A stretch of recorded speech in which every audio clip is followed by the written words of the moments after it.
Question हमारा है आज का, निम्नांकित चित्र में ए सेंटीमीटर भुजा वाले वर्ग के चारों कोनों पर 4 आवेश रखे गए हैं। केंद्र O पर वैद्युत क्षेत्र का परिमाण और दिशा ज्ञात करनी है।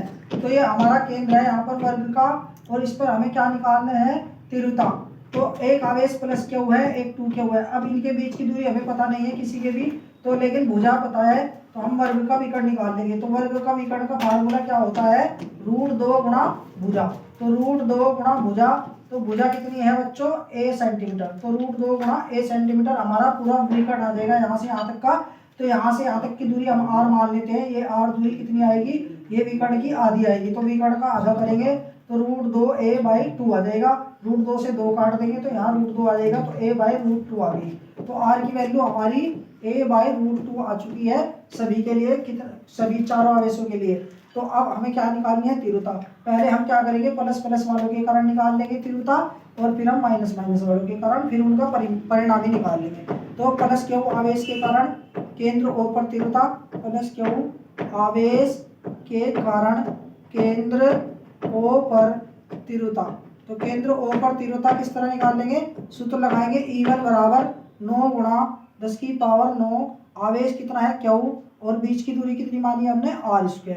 ये हमारी r की वैल्यू है, बाद में हम इसे पुट कर देंगे यहाँ पर। तो ये समीकरण नंबर 1 आ गई। अब ये किस दिशा में है, तो हमें आपको यहाँ दिशा भी दिखानी पड़ेगी। तो ये प्लस का आवेश है और केंद्र O पे हमें तीव्रता निकालनी है।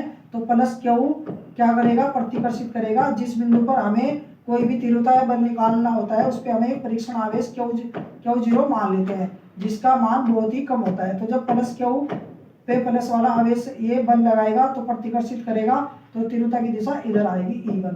तो E1 की दिशा आएगी इधर। अब हम प्लस 2 क्यू के कारण, इस वाले आवेश के कारण केंद्र O पर तीव्रता निकाल लेंगे। तो केंद्र O पर तीव्रता मान ली हमने E2, 9 गुणा 10⁻9। आवेश कितना है हमारा 2 क्यू, और बीच की दूरी कितनी है इसकी भी, r²। अब इसकी दिशा निकाल लेंगे, ये भी प्लस का है, ये भी प्लस का है, तो प्रतिकर्षित करेंगे तो ये हमारा E2 की दिशा इधर साइड आ जाएगी। अब देखिएगा इस लाइन में 2 तीव्रताएं आ चुकी हैं हमारी। एक ये केंद्र O है, एक तीव्रता इधर है E2, और एक तीव्रता इधर है E1। तो अब अगर इस तरह 2 तीव्रताएं दी होती है तो हम उनका परिणामी निकालते हैं। और परिणामी जब दोनों एक दूसरे के विपरीत दिशा में होते हैं तो बीच में एंगल 180 का आता है। तो इनकी परिणामी जो तीव्रता आती है वो इन्हें घटाकर आती है। जो बड़ा होता है उसमें से छोटे वाला घटा देते हैं। अब बड़ी तीव्रता हमारी ये दुगुनी है, ये 1 गुनी है, तो हमारी E2 ज्यादा है, तो E2 में से E1 घटाएंगे तो इनकी परिणामी तीव्रता आ जाएगी। हम 1 और 2 की परिणामी तीव्रता को E12 मान लेते हैं। तो ये किस तरह निकलेगी हमारी, E2 माइनस E1 से। तो E2 कितना है हमारे, 9 गुणा 10⁻9 और 2Q/r²। ये आ गया हमारा 18 गुणा 10⁻9 Q/r²। और फिर ये आ गया हमारा 9 गुणा 10⁻9 Q/r²। अब 18 में से 9 घटाएंगे तो कितना आ जाएगा, 9 गुणा 10⁻9 Q/r²। तो इसकी परिणामी, अब इसकी परिणामी जो आई है तीव्रता E12, अब इसकी दिशा किधर होगी, जिधर ज्यादा तीव्रता होती है। तो इसकी तीव्रता की दिशा, परिणामी E12 की दिशा किधर होगी, E2 की दिशा में। तो परिणामी E12 हमारी E12 आएगी इसकी ही दिशा में, E2 की दिशा में, क्योंकि ये ज्यादा है। अब हम इनके कारण ऐसे ही तीव्रताएं निकाल लेंगे। तो हमने देखा क्या है कि 2Q और Q ये भी दोनों समान परिमाण के, जैसे 2Q था, ये Q था और ये 2Q था, तो इनका परिणामी भी इतना ही निकल कर आएगा। तो हम इसे डायरेक्ट लिख देते हैं, क्योंकि बीच की दूरी भी दोनों की समान है और आवेश भी समान है। तो इस तरह ही कैलकुलेशन होके हम नहीं करेंगे इसकी कैलकुलेशन, हम डायरेक्ट लिख देंगे। तो इसी प्रकार क्या करेंगे, E23 भी हमें पता चल चुका है, यानी कि E12 ये हो गई थी, और 3 4 मान लेते हैं, ये 3 है और ये 4। तो E34 कितनी हो जाएगी हमारी, ये भी कितनी आएगी, 9 गुणा 10⁻9 Q/r²। लेकिन अब हमें इसकी दिशा निकालनी पड़ेगी। तो दिशा किस तरह निकालेंगे, तो जैसे ये 2Q था तो 2Q वाला बल अपनी ओर आकर्षित करेगा, क्योंकि ये प्लस का है और ये माइनस का है। तो इधर 2Q इसे क्या करेगा, आकर्षित करेगा। तो ये हमारी आ जाएगी E3, और ये इधर क्या आ जाएगी, ये माइनस वाला इसे आकर्षित करेगा, तो इधर आ जाएगी हमारी E4। तो अब इन दोनों की दिशाएं, ये भी दोनों एक दूसरे के विपरीत दिशा में, लेकिन इनमें से ज्यादा कौन है, जिसका आवेश ज्यादा है। तो इन दोनों की परिणामी तीव्रता की दिशा भी E3 की तरफ ही आएगी।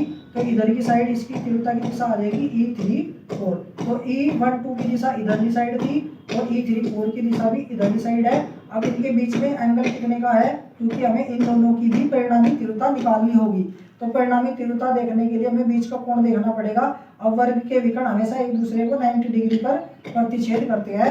तो हमारी E34 इधरली साइड है और E12 इधरली साइड है, और इनके बीच का कोण कितना है बच्चों, 90 डिग्री। तो जब बीच का कोण 90 डिग्री होता है तो परिणामी तीव्रता का फार्मूला लगाएंगे, E1 square plus E2 square और 2E1 E2।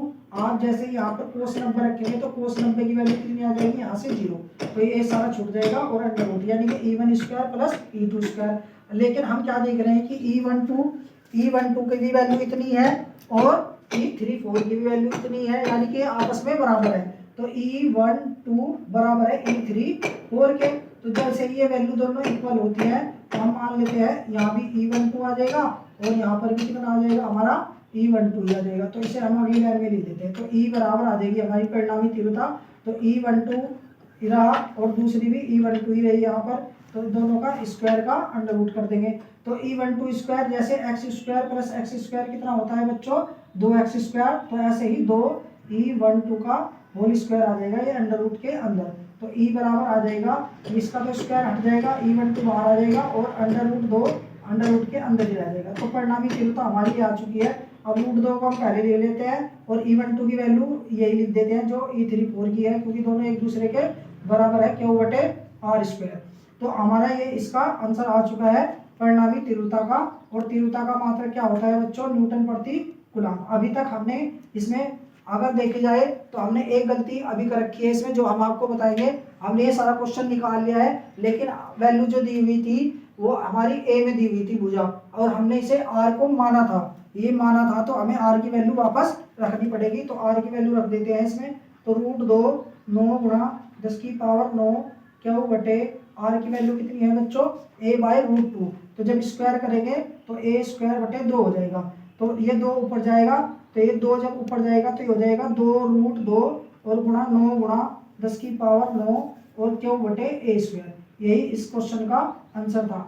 और एक डाउट बच्चों को इसमें रहता है जो मैं आपको बताता हूँ, कि जैसे हमारा एक आवेश प्लस क्यू है और दूसरा ये Q0 है परीक्षण आवेश। अब इसमें क्या होता है कि बच्चे देखते हैं कि ये वाला तो इसे प्रतिकर्षित कर रहा है, ये वाला इधर की साइड, तो ऐसा नहीं हो सकता कि ये Q0 इसे प्रतिकर्षित कर दे, इधर क्यों नहीं लगाते हम निशान। और जैसे एक माइनस का आवेश है Q और ये प्लस का Q0 है हमारा परीक्षण आवेश, तो ये वाला माइनस Q की तरफ हमेशा निशान लगाते हैं, तो ये आकर्षित नहीं कर सकता, ये डाउट होता है। तो मैं इसे बता दूं कि परीक्षण आवेश जो होते हैं उनका मान हमेशा इन आवेशों की तुलना में बहुत कम माना जाता है, ना के बराबर, तो इनकी कोई वैल्यू नहीं होती। इसलिए हमेशा जो भी अन्य आवेश होते हैं परीक्षण आवेश से अलग, तो वे ही हमेशा प्रतिकर्षित करते हैं और वे ही आकर्षित करते हैं। तो जैसे हम इन दोनों के बीच में देख रहे हैं, तो प्लस Q इसे प्रतिकर्षित करेगा, तो इसलिए चिन्ह इधर की साइड आएगा। फिर यहाँ पर Q0 माइनस Q, तो माइनस Q0 को आकर्षित करेगा, तो तीर का निशान इसकी तरफ आएगा। तो ये बच्चों हमारे क्वेश्चन का सोल्यूशन था। थैंक यू बच्चों।